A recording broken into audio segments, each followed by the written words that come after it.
Yorme, bago ka natutulog, anong mas matimbang na naiisip mo? Something to do with Manila or something to do with the Senate? Sa survey, pang-7, pang-8, pang-9, minsan pang-6. Well, maraming salamat sa ating mga tagapakinig, no? Yo, what's up, happy people? Isang mapagpalang araw po sa ating lahat. For today's video, mga kuis, mga gayas, ay mayroon pong mahalagang anunsyo po. Opo, si Yorme Isko, darating na eleksyon, mga kuis, mga gayas, na dapat nyo pong malaman at tutukan po ito dahil napakahalaga po ang kanyang sasabihin po para sa atin, mga kuis, mga gayas. At kung bago ka naman po kayo sa aking YouTube channel, please follow, like, and share, and subscribe. Hindi na po natin papatagalin to. So without further ado, let's begin. Good morning, Secretary, at sa ating mga staff dito sa DCRH, sa ating mga tagapakinig sa buong Pilipinas at mga manonood sa buong Pilipinas at mundo. Magandang umaga sa inyo. Pero bago ako magsimula, Chief, babatiin ko lang yung dalawang bata, no? Yung taga-UP. Nathan at Regina. No, congratulations. Proud na proud siguro ang parents ninyo. Kasi yung ginawa nila, it's something that is unique. No? Kanina nagkukwentuhan kami doon sa nakikinig kami sa interview nyo. Napakalaking bagay yun sa isang magulang na may anak na may kapansanan, no? Nahihirapan makapagsalita o makapag-communicate. Mano pat pagka ito ay nasa ospital. Tapos, siyempre, hindi mo naman masisisi yung ospital kung wala naman nakakaintindi ng sign language. Kasi yung bata o yung pasyenteng ganyan na hirapan niya magsalita, ano nararamdaman niya, kung hindi naman naintindihan ng attending physician. Ibig na magamot agad, madiagnose agad. Kaya yung effort ng UP Manila Medical School, saka itong dalawang estudyante, si Nathan at Regina, congratulations. Keep it up. O sana nga i-imprenta ng ng DOH. Malaking bagay 'yon sa mga inabanggit mo na health center, lalo na sa parplang areas, kung meron silang kopya noon or access to that handbook. Congratulations. Alright, thank you. Speaking of education, Yorme, may papakita akong dalawang picture dito. RHCB, pakita nyo nga. Yung dalawang picture. Si Bubu yan. Ito yung Almario at saka Manila Science at saka Albert. Sa nasa Facebook at DCRH Television. Anong naisip nyo kapag nakikita yung picture na yan? Siyempre, ako bilang isang produkto ng public education system, from daycare, daycare center, at saka Rosauro Almario Elementary School, Tondo High School. Natutuwa ako, ipinagpapasalamat ko sa Diyos, nabigyan ako ng pagkakataon ng taong bayan na makapaglingkod. Kaya yung mga pangarap ko na maisaayos mga pasilidad ng public education system, sa tulong din ng ating mga kasamahang nagtatrabaho sa City Hall, napatupad natin. Ito, sir, kasi siyempre, salamat sa Diyos, nakaangat ako sa buhay. Yung mga anak ko naman, napag-aral ko sa pribadong paralan. Now, pag umaten ako ng mga school event nila, tumutulo ang laway ko. Buti pa sila. Buti pa yung mga anak ko, masuswerte. Kaya sabi ko buti pa sila. Kaya sabi ko, kung ito natikman ng anak ko, dapat matikman din to ng mga anak ng mga kababayan natin. Kaya ito yung mga highly urbanized setting, na pataas, utilizing space and making it more conducive to fully air condition yan. Mukhang hindi in-expect ng mga kababayan mo, ng mga taga Maynila, na pwede palang magkaroon ng ganyan bago kayo. Ano naman talaga, kung kung pagtutuunan talaga, Chip, ng panahon at ng resources, posible naman siya. And these are the things that are duplicable. Ako nga, nangopya lang di ba?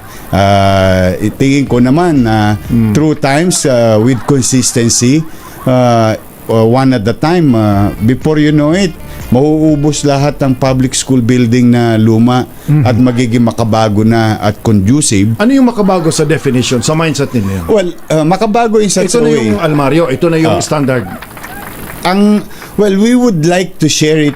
We would like to share the idea to other agencies of government, like for example, DepEd or DPWH when they try to build a school or public education building or ito pwedeng makopya naman na yung bata komportable may yung ma-achieve natin yung student-teacher ratio universal standard by creating more space with the lesser space. Kasi ang isang challenge ng highly urbanized LGU, Wala nang espasyo. walang lupa. O kukunti lang. Yes, kaya kailangan umakyat ka na. And this will also address the future population growth. Because sa bawat batang pinanganganak ngayon, katulad ngayon, Chip, nag-uusap tayo, may ipinanganak. 7 taon simula ngayon, uukupan ng espasyo yun.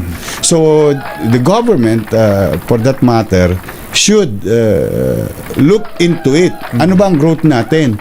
Para pagdating naman ng 7 taon simula ngayon, Anticipated na. na Nandiyan siya. na yung struktura. Yes, maluwag, maayos, maginhawa.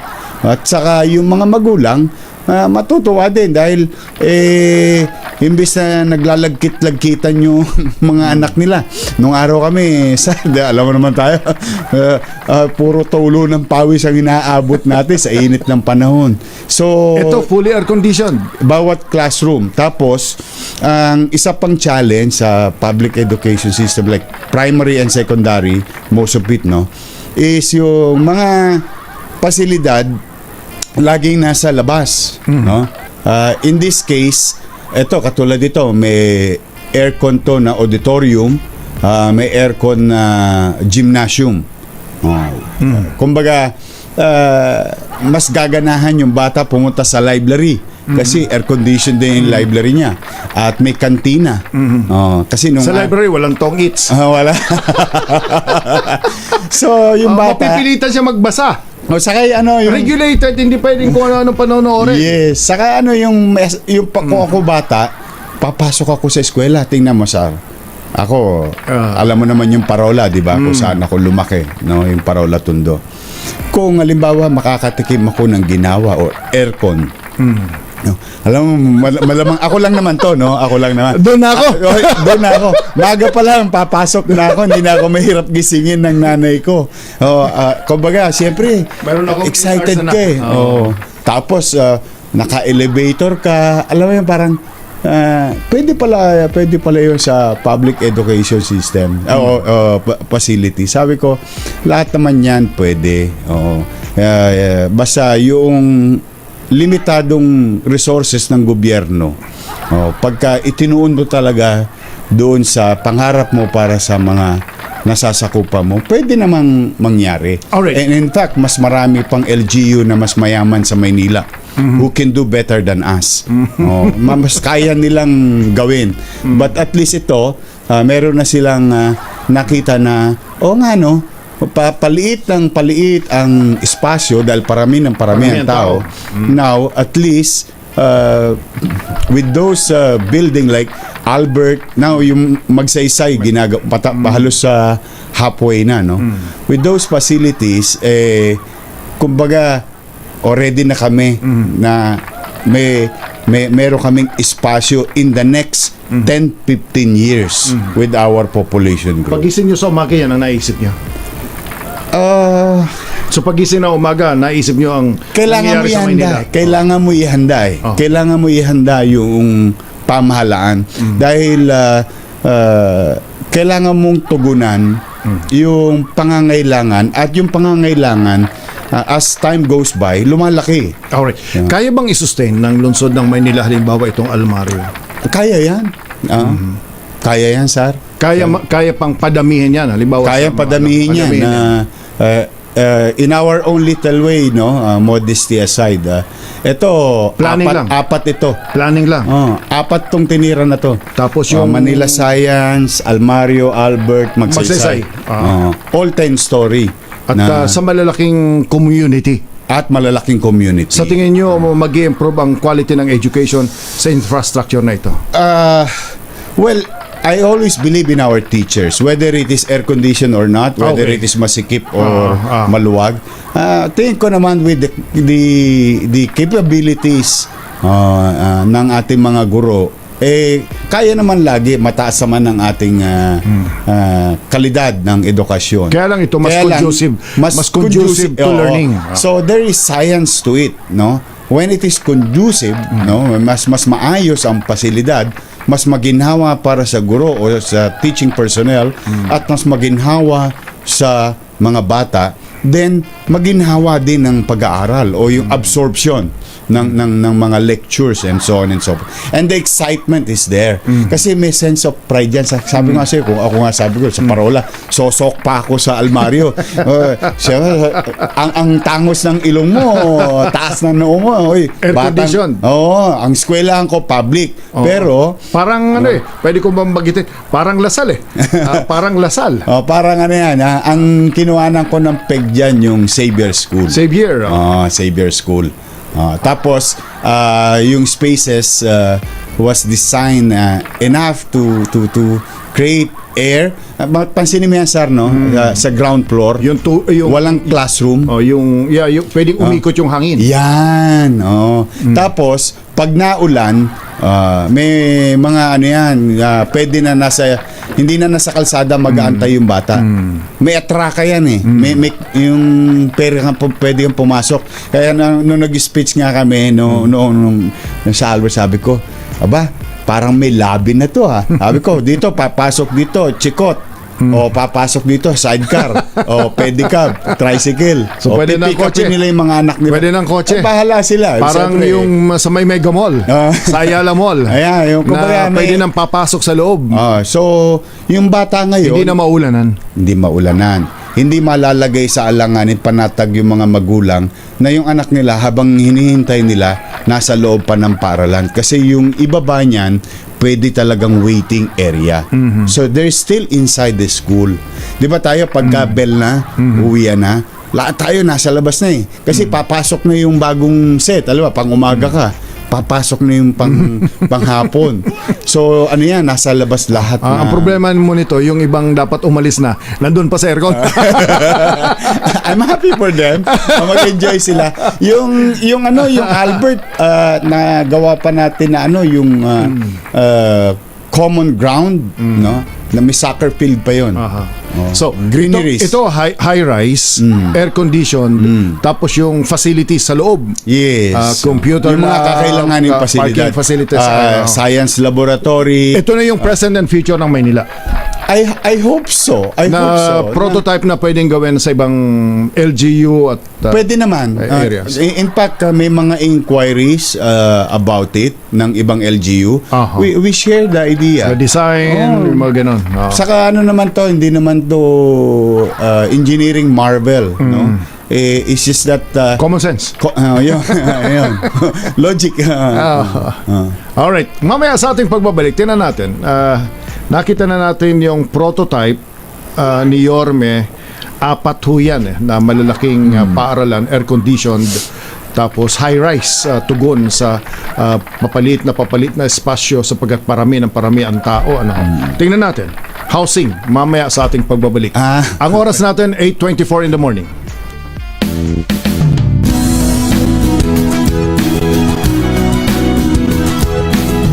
Magbago man ang panahon, doon kami sa gawang Peerless. Champion! Mula sa baretang pangmatagalan, purong powder. Hanggang sa mapulang liquid detergent. Kaya sa labahan, Champion! Tapat na walang katapat.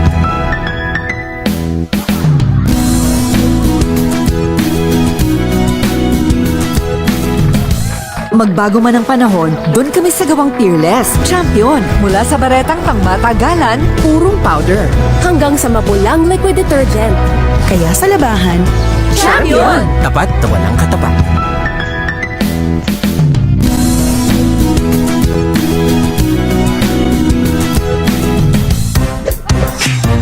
Tanggaling-galing mo Smart dishwashing paste ko Pritong ulam na masebo Plato ang kaldero Tanggaling for everyday Ganyan pag smart ang dishwashing paste. May double tanggaling formula. Tanggal ang sebo, tanggal ang bakterya. Bahit para walang bahit Linis fantastic sa metal at plastic Number one ko to Tanggaling-galing mo Smart dishwashing paste ACS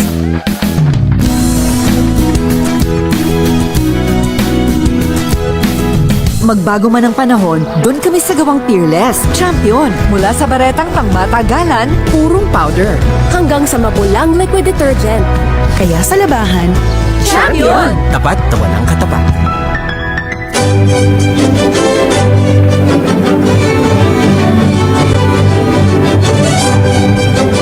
Ako po si Lisa Makuha Elizalde na nag-aanyaya sa inyong samahan kami muli sa pagbabalik ng Art to Art alas 13:30 ng hapon dito sa DZRH Radio at DZRH News Television.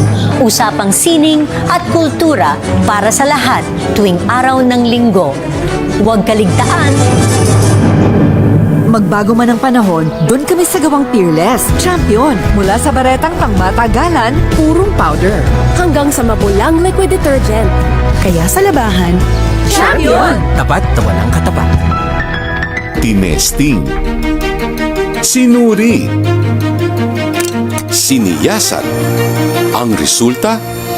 Super effective ang Shield sa pagpatay ng bakterya at virus. Shield Antibacterial Soap. Believe ang mga eksperto sa Philippine Nurses Association.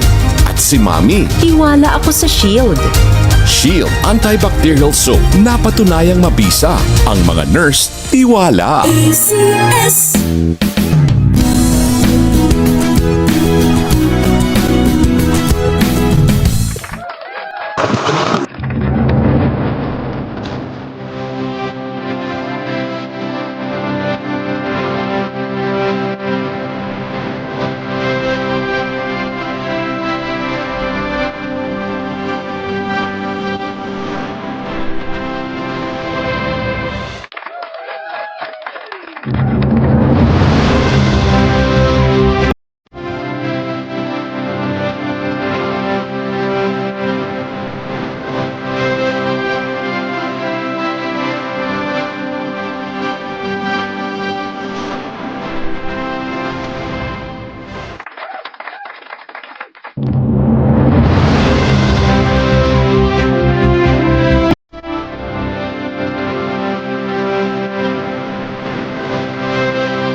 Mapanuri, di mapanira. Sir, hindi mo magtanong, maga-maga pala.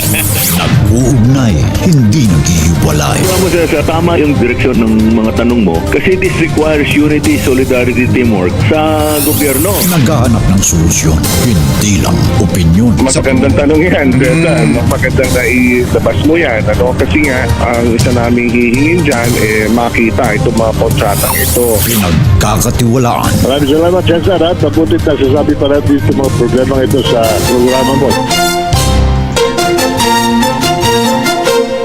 SOS Special on Saturday kasama si Cesar Chavez. It might seem crazy what I'm about to say. Alright, tuloy-tuloy tayo sa ating palatuntunan special on Saturday sa umagang ito ng Sabado. Yung mga lolo't lola natin na nakikinig mula di sa Rich Lawag hanggang Davao, magandang umaga ho sa inyo. At sa mga nanonood sa atin sa di sa Rich News Television, good morning po. At sa ating multimedia platform, good morning ho sa inyong lahat. Panawin ho natin si Yorme Isko Moreno ng Maynila. Busy siya sa pagiging tiyagong dulas at sa noontime show sa GMA at sa kanyang Discovery Night. Nakita nyo yung views doon na napakataas at ang mga guest artista at of course ilang public official. Pero ngayon ay panauhin siya ng SOS.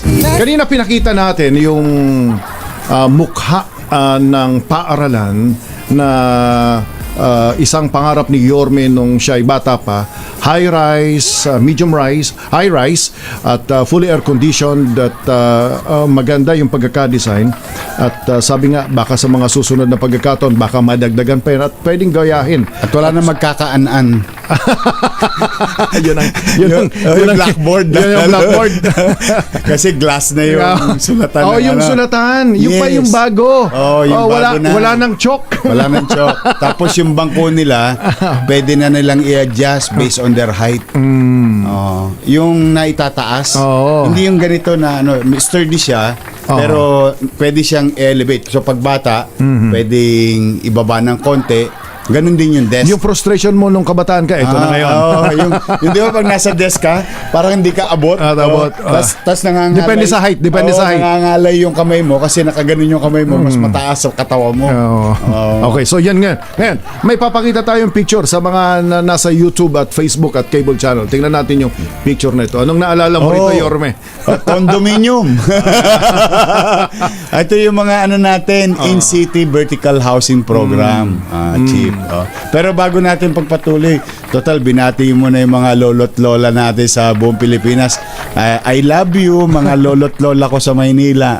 Mahal na mahal natin yan. Ito na. Yan. Stick mo muna Condominium yan. Condominium 1. Mataas yung eskwelahan, mataas din yung housing. Yes. Anong pumasok sa utak niyo ho noon, sa mindset ho ninyo? The same thing, Cesar. Wala kang lupa eh.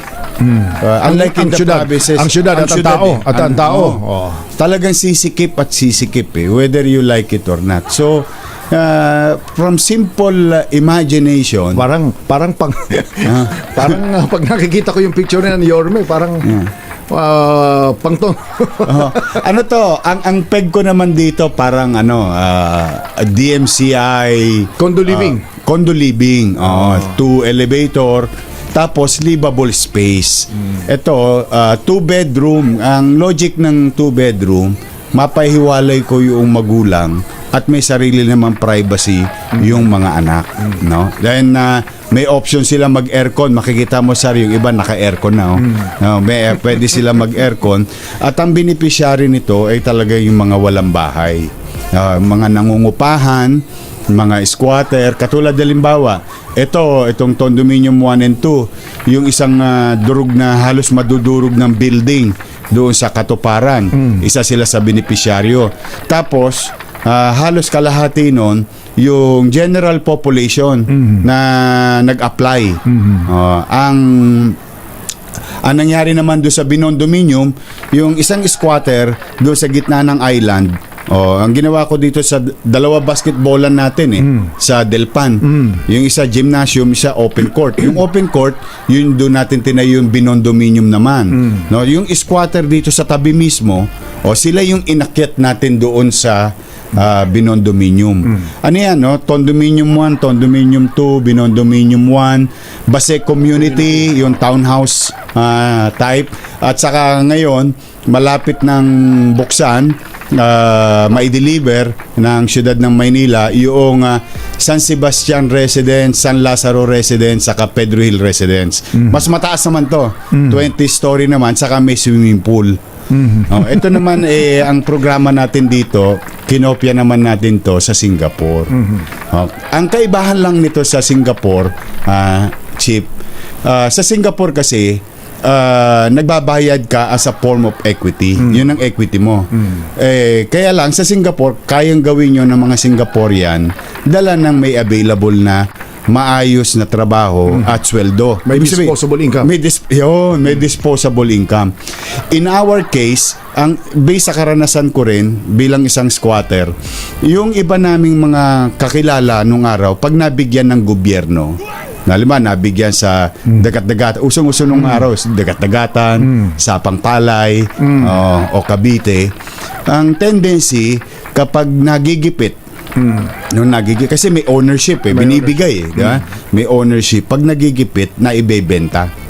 Ngayon nabalik ulit sa amin.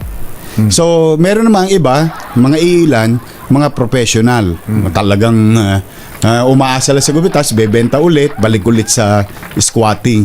So sabi ko, hindi na matatapos ang squatting sa atin pagka ganyan tayo ng ganyan. Sabi ko, puhunanan natin, gawa tayo ng livable space. When I say livable space, yung maaliwala sa pamilya. Decente. Kahit hindi masyado nakakaangat sa buhay. At pagmamalasakitan mo kasi alam mo alam mong maayos matino, maganda. Now, ang dito sa in-city vertical housing program natin, yung beneficiary walang ownership. Hindi siya magmamayari. Pero habang buhay siya, nandiyan, parang ituring mong sayo. Parang sayo yan. Tapos, halimbawa, sumakabilang buhay ka na, namatay ka na, we will apply the succession in the family code. Kasama yun sa batas na ginawa natin sa Maynila. Ordinansa. Sa ordinansa. Na yung pamilya mo, magbe-benepisyo. So, hindi sila mapapalayas. Now, Yorme, magkano ang bayad nila? Siyempre, kailangan may bayad. Sabi nga, monthly. 42 square meter, 2,000 pesos. 2,000 pesos. Heavily subsidized. Mangyari pa, Cesar, Chip, yung 2,000 pesos, halimbawa, squatter ka, napunta ka sa condominium, 42 square meter, 2 bedroom, may banyo, may sala, and so on and so forth. Umunlad ka na. Halimbawa, ayaw mo na. Alis ka na. Umunlad ka na. Gusto mo ng sarili mo na ang titulo sa'yo. Ang titulo sa'yo. Ibabalik ko lahat ng pera mo na ibinayad. Ng city. Let's just say, 10 years after, dahil sa nakatikim ka ng ganitong ginawa, dati nangungupahan ka 7,000, 10,000, ngayon ang binabayaran mo na lang 2,000, nakakatipid ka ng 5,000, 8,000. So through the years, nakaipon ka, yung ibinayad mong 2,000 times 10 years, that's 240,000. Okay. Isosoli ko sa'yo. May bonus ka pa. And the logic behind it is, ang gobyerno hindi para kumita. Ang pera ng taong bayan ang ginamit namin dyan So, to protect the taxpayers' money, para maproteksyonan yung mga nagbubuwis na hindi maibenta ng benepisyaryo, hindi namin pinagmay-ari yung benepisyaryo. Doon papanatag yung mga taxpayer. Now, to alleviate itaas balik ang dignidad sa bawat pamilya ng benepisyaryo na magkaroon ng sariling mauyan, umulat, bumagyo, mainit ang araw, panatag sila sa mga in-city vertical housing program. Pero tinuruan naman natin sila na mag-impok. Forced savings. Parang Singapore. Yad ba ka ng 2,000? Saan ka ba naman ako? Siguro naman, sir. Yung mga tagapakinig natin, at nanonood, wala kayata makikita 2,000 pesos na 42 square meters na condominium, di ba? At principal mo babalik pa sa'yo. Talagang wala kang tosgas. Ang gusto ko kasi talaga, makaipon ka, panatag ka, merong maayos na eskwelahan, ang anak mo, may maayos kang mauyan, may maayos kang ospital. So yung triangular, yung what you call MBN, the minimum basic needs, which is jobs, housing, education, healthcare, and jobs. Yun lang. Tingin ko pag yun na bigyan ng panahon ng anumang pamahalaan, lokal, provincial, or national, talagang tataas yung antas ng pamumuhay ng tao. Yorme, hindi lang mga ISF kung tawagin na squatter. Yes, pati ang nangungupahan. nandyan. Pati naghalo ka rin yata ng ilang porsyento ng mga professional Yes. o may trabaho.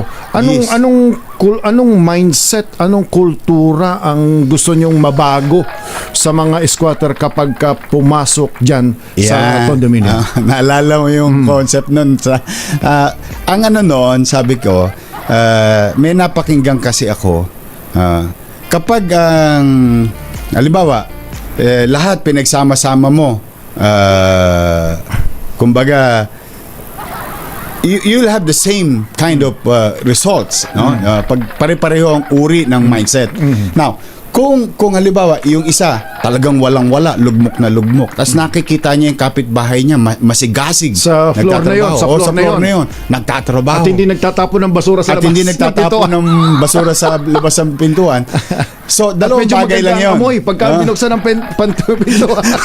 Dalawang bagay lang yun. Mahawa ng hindi magandang gawain yung mga professional or ma-inspire natin yung iba To work harder. to dream more.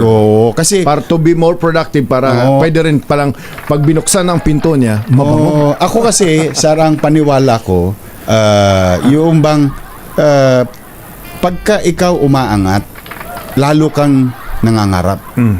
Pag nakatikim ka ng ginawa, lalo ka nang gigigil. Lalo kang yung inspiration, yung drive mo, lalong nabubog kasi nakakita ka ng pag-asa. Pag once na nakita mo na yung pag-asa, ayun na yung magpapainit sa'yo, na magpapainit na mapagbuti mo ang sarili mo, mapagbuti mo ang pamilya mo. So it's either ma-inspire para mapabuti or baka mapariwara. But I would rather think na it would be better kapag minimix mo. Kasi sabi ng teacher ko, si Mr. Orense, Araling Panlipunan, nung grade 4 ako, sabi niya, ang pinakamabisa daw na influensya. Naalala niyo yun, Your Honor? Sabi niya, Yung teacher niyo nung hindi ko makakalimutan yun. Si Mr. Orense, lagi ko part ng speech ko yun eh. Ang pinakamabisa daw na influensya sa tao ay ang kanyang kapaligiran. So if that is correct, then bigyan natin ng impluensya yung ating mga nahihirapang mga kababayan na yung kanyang kapaligiran, ay, eto na, anak, mag-aral ka ng maigi, may masisilungan na tayo maayos. Pag umuulan, di na tayo magsasalok ng tabo, balde, planggana sa higaan kasi hindi na tumutulo yung bahay natin. Pag mainit, presko na tayo kahit papaano. So magsikap ka na, ayan na, may pamahala na, may gobyerno na sa Maynila. So yung mukha, yung kapaligiran na yon, whether maganda o hindi, doon nakikita kung may gobyerno o wala sa komunidad na yun. Tingin ko. Alright, mamaya sa ating pagbabalik, pinag-usapan na natin prototype ng Condominium 1, Condominium 2, Binondominium and Basay Community. Nakita na rin natin ang mga prototype Hospital, ng mga paaralan na high-rise, fully equipped, air-conditioned, etc. Siyempre, paano ipagpapatuloy yun? Paano natin ipagpapatuloy yun? Yung isang Yorme ay sanay na mag-isip sanay na kumilos. Ano ba si Yorme sa susunod? Manunood na lang ho ba? Ang pinahanap ko sana yung nakita ko sa Twitter at sa Facebook nung isang araw na nagkakape. Sila Yorme, si Dr. Willie Ong, kasama si dating Senate President Tito Soto at dating Senator Ping Lacson. Alright. Ang tanong natin kanina, sanay kayo sanay kayong mag-isip, sanay kayong kumilos at sanay kayong hindi kayo pwedeng nasa bahay lang at hindi pwedeng nakaupo lang sa opisina. Sanay kayong kumikilos, nakikipag-usap, nagbibigay ng ayuda, nagpapaliwanag. Sanay kayo so ang tanong ng tao, ano ba kayo? Magiging observer lang ba kayo? Ay nakakita sila. Nag-usap-usap yung Dr. Willie o Tito Soto. Ano ho yun? Kapihan yun para sa... ano ho yun? Anong...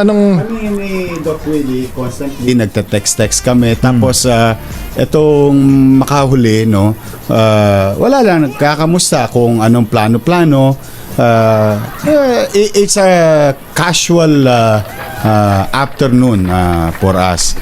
Kasi ako, believer ako ni Doc Willie, no.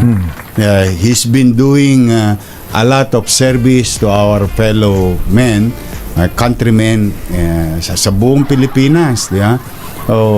Tingin ko kasi siya talaga may puso para sa tao. So kaya ako gusto ko kasi yung mga tao na may malasakit sa kapwa, na in our own little way to support them. At someday somehow that they're going to be given a chance to be of service. Alright. Yung Yorme ba magiging observer lang o active participant sa lungsod ng Maynila? Steady lang muna tayo sa deadly. Pero mahal. Sila bong na nakikinig, nanonood. Sila Manong Ed, si Pangulo. si yung mga estudyante nung nakaraan, galing ako doon sa basketballan, tuwan-tuwa ako doon sa mga estudyante. Sabi ko, kamusta kayo? Ay, sabi, nakukuha nyo ba yung allowance nyo? Nakukuha. Sapagkat yung student allowance, sa senior citizen, sa estudyante. So tuloy-tuloy naman daw. Tuloy-tuloy naman. I'm happy, kasi ito kasi alam mo to, mga may hirap na mag-aaral ito. Yorme, ito yung pamasahe, pinoproblema nito. Yorme, ito yung portion na itatanong ko. Ano ang namimiss mo sa Maynila? Siyempre, namimiss mo yung mga bagay na dati mong ginagawa, di ba? Normal naman siguro yun. But sa maliit kong kaparaanan, off-cam, andyan pa rin naman tayo dun sa mga nangangailangan. Kasi, sir, hindi ko naman matitiis yung mga yun. Pusong mamon ako sa alam mo, malambot ang puso ko sa mga mahirap kasi maging gipit mahirap talaga magkasakit, mahirap tumukod. Kaya importante na may masasandalan. Kung hindi gobyerno, at least personal. Kung hindi personal, at least gobyerno. Hanggat kaya ko, loobin nawa ng Diyos, hanggat kaya ko, diyan naman tayo sa GED lang. Okay. Physical ng Maynila, anong observation nyo ngayon? So far naman, okay naman. Social development sa Maynila. Tinutuloy naman nila yung mga napag-umpisahan na natin. At may mga bago naman, katulad halimbawa noong isang araw nakita ko si Mayora Hani, yung Isabelo de los Reyes, nag-groundbreaking sila.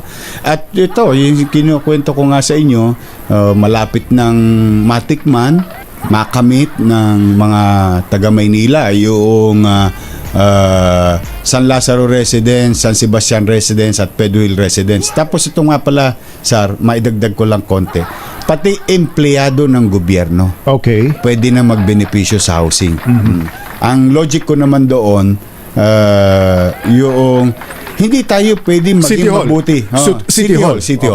Hindi tayo pwede maging mabuti sa kapitbahay, pero sa loob ng bahay natin, hindi natin nililingon. Parang balat kayo yun. Ano? Kaya itong tatlong bagong building, may portion of it, mga City Hall employees ang magbebenepisyo. Ito yung mga City Hall employees na nangungupahan, walang sariling pag-aari, bahay, no? Pero matagal na sa public service. I think they deserve it also.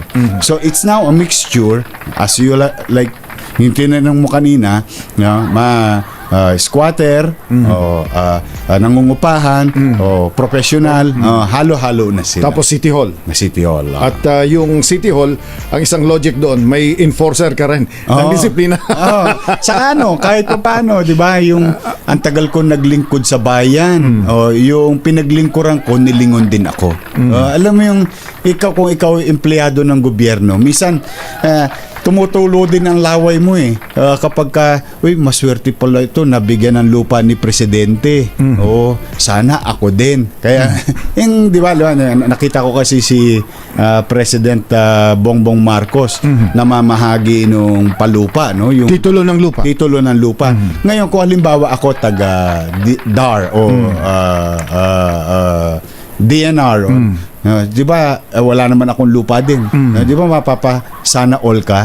So yun yung point ko na sa tagal mo rin naglilingkod sa pamahalaan para sa bayan, hindi naman masamang lingunin ka rin ng sarili mong pamahalaan. Okay. Observer ka rin ang nangyayari ngayon sa National Front. Halimbawa, foreign policy ni President Bongbong Marcos, halimbawa sa China. Anong tingin ho ninyo? It's a very complicated situation, no? Mahirap maging presidente siguro sa ganitong sitwasyon, no? Na wala naman tayong control sa animosities or competition or challenges, challenging each other of the world powers, no? And the things that are happening in Europe and some part of sa Israel at Gaza. These are the things that pag titingnan mo, malayo sila sa atin, pero politically, yung geopolitical situation, apektado tayo. Kaya hindi mo rin masisisi yung mga leader ng bansa na we really have to play our cards well. And we must utilize this type of adversity in our advantage. Is the President playing his cards well sa tingin ho ninyo? As far as I can see, hindi naman ako witness on the inside, but on an outsider, I think we're doing a fairly square and okay naman tayo. We must continue to pursue our national pride. And we can always show nationalism, but at the same manner, we have to look into the repercussions with regard to economic repercussion, trade, and so we must deal. Marami kasi siyang konsepto, no? Pagka marami siyang epekto sa buhay natin, kaya talaga hindi tayo pwede magpabigla-bigla at hindi pwede na yung bugso ng damdamin ang mangingibabaw sa atin bilang tao. Kailangan ang mangingibabaw sa atin yung bilang leader. And it's a balancing act that any president is doing, and I think he's doing it very well, no? Kailangan mong balansehin pag kumampi ka sa kanan, galit sa iyo ang kaliwa. Pag kumampi ka sa kaliwa, galit sa iyo ang kanan. But what if kung pareho ko kayong kakampi, what is it for me as Filipino? What is it for me as Philippines, as a country? And so far, yun ang nakikita ko. And dapat yun ang maganap. Sige, busy kayong dalawa dyan, nagkukompetensya kayo. Nasa gitna kami, napopompyang kami. Ano ba ikabubuti namin dito sa pangkalahatan? And especially our economic managers, no, yung mga economic technocrat natin, ako tingin ko, yun ang maging abala ngayon. Sige, let's utilize the situation. This is an adversity. This is a challenge to us, but there are two sides of the coin.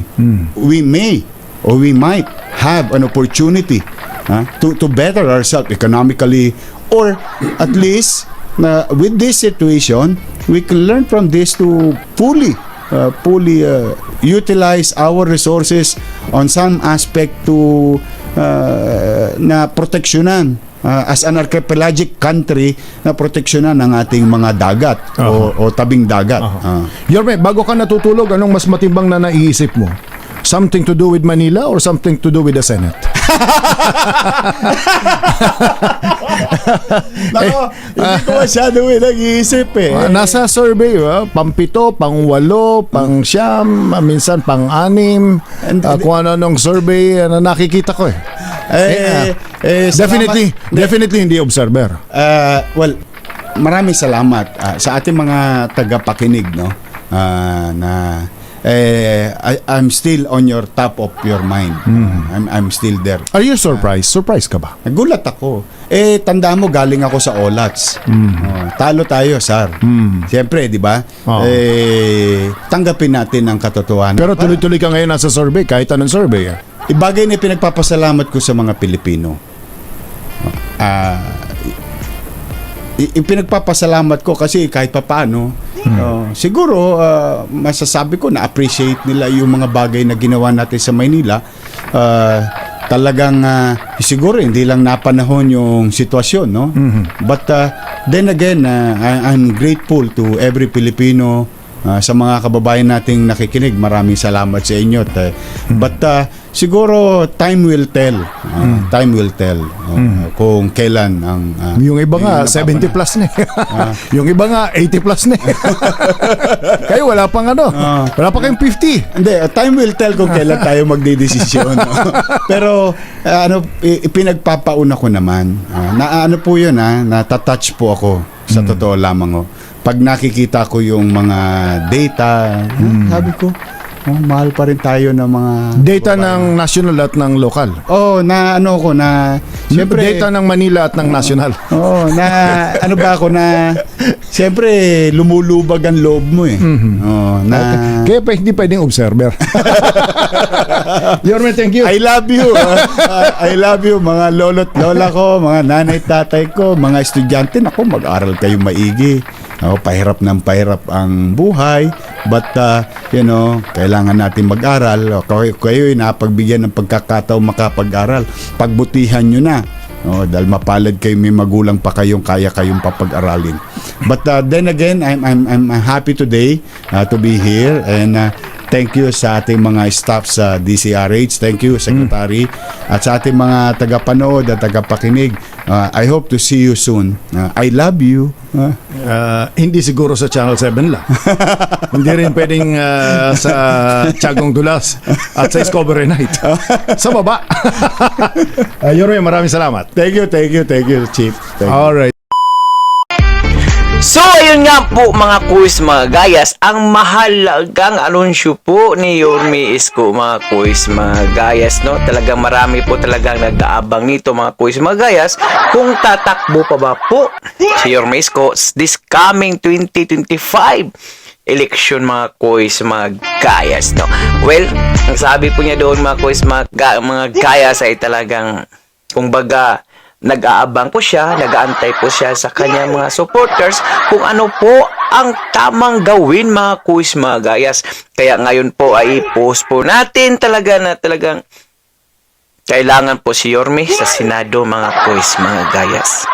Tapos na po si Yorme sa Maynila, mga kuis, mga gayas, at napatunayan na po niya kung gaano po siya kagaling dyan sa Manila. Ngayon, mga kuis, mga gayas, ay kailangan na po si Yorme sa Senado para po maipakita po ni Yorme Isko sa buong sambayanan kung gaano po siya kagaling in terms po sa pamamalakad sa gobyerno. Palakpak naman dyan, mga kuis, mga gayas, dahil alam naman po natin kung gaano po kagaling ang Yorme Isko po natin. Kaya please support po natin si Yorme Isko. Mag-ingay po tayo na sana Yorme Isko tumakbo ka na pagka-senador dahil kailangan ka na ng mamamayang Pilipino. Kailangan na yung mga pabahay mo na talagang efektibo po dyan sa Maynila, gaya ng ginagawa mo mga kuis, mga guys, na talagang excited na po ako. Excited na po ako talaga na sana eleksyon na at para po malagay po natin sa medyo mataas na posisyon ang ating Yorme Isko, mga kuis, mga gayas.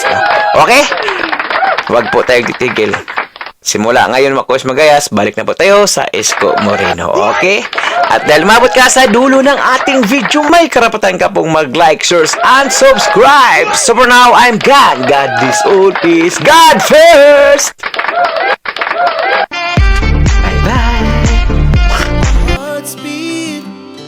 To the city streets, we began to feel the fire.